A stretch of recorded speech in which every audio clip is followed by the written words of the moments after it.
In the silence of our minds lies the garden of our thoughts, where seeds of the positive and negative alike find solace in the soil of our consciousness. We often find ourselves in this garden, walking among the overgrown weeds of worry and doubt, fixating on the withered plants of our past mistakes and fears of the future. Yet it is within our power to cultivate this space, to nurture it into a haven of peace and positivity. This is a tale of transformation, of how we may halt the relentless march of negative overthinking and embrace the art of serene mindfulness. We begin with the understanding that thoughts, like the wind, are untamed and free. They visit us without invitation, stirring emotions and painting our reality with their hues. Negative overthinking is akin to a storm, brewing within our minds, clouding our vision with torrents of worry and doubt. But have we ever noticed the nature of these storms?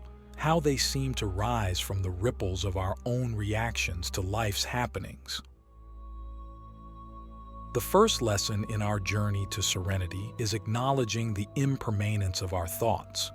Just as a storm eventually breaks, giving way to clear skies, so too do our thoughts pass. It is in the grasping, the holding on to these fleeting visitors, that we transform them into permanent residents. Imagine a river. The water that flows is ever-changing.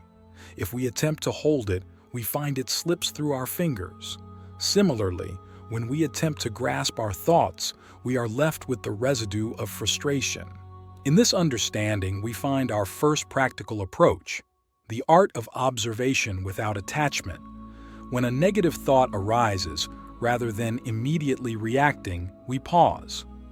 We observe the thought as an outsider might observe a leaf floating down a stream, with a gentle curiosity, but without a need to change its course. We allow it to drift by, acknowledging its presence but not allowing it to settle within us. Now consider the power of focus. Where we direct our attention grows in our lives. If we fixate on the negative, it becomes the lens through which we view our world. But what if we shift that focus? What if, instead, we direct our attention to gratitude, to the small joys and victories of our daily lives? The practice of gratitude is like sunlight upon the garden of our mind, encouraging the growth of positivity. Each day, we can cultivate this practice by reflecting on 3 things for which we are thankful. This simple act can slowly redirect our thoughts from the negative to the affirmative. It is also essential to recognize the narratives we tell ourselves, the stories we repeat in the quiet of our minds. Often, these stories are tinged with the hue of negativity, tales of our shortcomings or of the world's harshness. What if we rewrite these narratives? What if we become the authors of a new story, one of resilience, strength, and hope? This doesn't mean ignoring the challenges we face, but rather changing our relationship with them. Instead of viewing obstacles as insurmountable walls, we can choose to see them as stepping stones on our path to growth. Let's not forget the influence of the company we keep. The people around us can act as mirrors, reflecting back to us our own thoughts and attitudes. If we surround ourselves with those who dwell on the negative, we may find their reflections become our reality. Conversely, when we choose to walk with those who embody positivity and peace, we find our own thoughts follow suit. It is within our power to choose our companions, to choose the reflections we wish to see. As we conclude this first part, let us sit with a question that cuts to the core of our being. What is the root of the joy we seek? Is it not found within the tranquil moments when our thoughts are still and we are simply present in the moment? To move forward in our journey, let us carry this question with us, holding it close as a lantern in the dark, guiding us towards the light of understanding. The labyrinth of self-talk. As we journey deeper into the heart of tranquility, we encounter the labyrinth of self-talk. This intricate web of dialogue that we weave with ourselves is the framework upon which our perception of reality hangs. It is here, in the echoes of our own words, that we find the blueprint of our emotional landscape. To navigate this labyrinth and emerge into the light of positivity, we must understand the language of our inner discourse and learn to gently reshape it. In the realms of our inner dialogue, we often become our own harshest critics. Every slip, every fall is met with a barrage of self-criticism. Yet, we must ask ourselves, is this the voice of truth or the whisper of an old, unkind habit? When we berate ourselves, we reinforce the very patterns we wish to break free from. To alter this habit, we must first become vigilant guardians of our thoughts. We must catch these harsh words as they arise and question their validity. Are they rooted in truth, or are they simply the exaggerated shadows of fear? The transformation of our self-talk begins with the seed of compassion. Just as we would extend understanding and kindness to a dear friend, so too must we offer it to ourselves. This self-compassion is not a sign of weakness, but a recognition of our shared humanity, of the understanding that to err is part of the human experience. When we stumble, we can choose to offer ourselves words of encouragement, affirming our ability to rise and learn from the experience. In shifting our self-talk from critical to compassionate, we also shift the vibration of our thoughts. We move from a place of self-condemnation to one of empowerment. This shift does not happen overnight. It is the work of moments, of daily choices to speak gently to ourselves. It is the practice of intentionally replacing each negative thought with 2 positive ones, thereby slowly rewiring the pathways of our minds.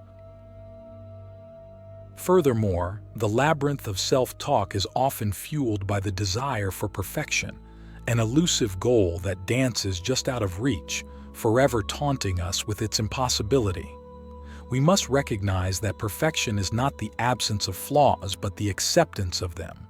It is in the embracing of our imperfections that we find the beauty of our unique journey.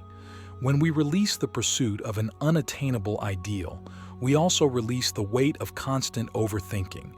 We allow ourselves to be works in progress, masterpieces unfolding with time. Let us also consider the power of the present moment. Our self-talk often propels us into the future, into the realm of what-ifs and maybes, or it drags us back into the past, into the shadows of should-haves and could-haves. Yet, the only moment we truly have is now. When we anchor ourselves in the present, engaging fully with the task at hand, we starve the negative thoughts of their power. They cannot thrive in the rich soil of mindfulness. As we wrap up this segment, let us sit with the realization that self-talk is a dialogue, not a monologue. It is a conversation we are having with the deepest parts of ourselves, and in this conversation, we have the choice to be kind, to be patient, and to be encouraging. How might our lives change if we choose to speak to ourselves with the same love we offer to others? The tapestry of resilience. Our odyssey now brings us to the heart of our inner strength, the tapestry of resilience that weaves through the fabric of our being. This resilience is the quiet force that allows us to face the storms of negativity, not by evading them, but by standing firm and bending with the wind until it passes. Understanding and nurturing our resilience is like discovering an ancient well within, offering waters of fortitude and renewal amidst the arid landscape of overthinking. Resilience is not an innate trait gifted to a fortunate few, but a muscle that we all possess, one that can be strengthened with intention and practice. We build this strength by facing our challenges, not by avoiding them. When a negative thought arises, we acknowledge its presence, but we do not allow it to define us. We see it as a cloud passing over the vast expanse of our sky-like minds. We remind ourselves that we are the sky, expansive and constant, and the thoughts are merely visitors. One of the most potent tools in building resilience is the practice of reflection. Instead of ruminating on the negative, we reflect on the challenges we have overcome in the past. We draw strength from our own history, from the knowledge that we have weathered storms before and emerged stronger. This reflection is not a dwelling on the past, but a strategic recall of our victories, a reminder that we are more than capable of triumphing once again. As we weave the threads of resilience, we also learn to set boundaries with others, with our environment, and with the media we consume. We often overlook how external influences can feed our negative overthinking. When we curate our environment to support our well-being, we create a sanctuary for our minds. This might mean spending less time on social media, choosing uplifting entertainment, or saying no to commitments that drain our energy. It is within our right to protect our mental space. Moreover, resilient thinking requires flexibility. When we encounter adversity, rather than becoming rigid in our thinking, we can choose to be adaptable, to look for solutions and alternatives. This flexibility allows us to pivot, to find new paths around the obstacles we face. It is the essence of innovation within ourselves, the willingness to experiment with different perspectives and approaches. In cultivating resilience, it is also vital to recognize the role of support systems. While the journey within is deeply personal, we are not meant to walk it alone. Connecting with others, seeking guidance, and offering support in return creates a network of strength. It is in the shared experiences of humanity that we find common ground and the reassurance that our struggles are part of a larger tapestry. As we draw this part to a close, let us reflect on the nature of our personal growth.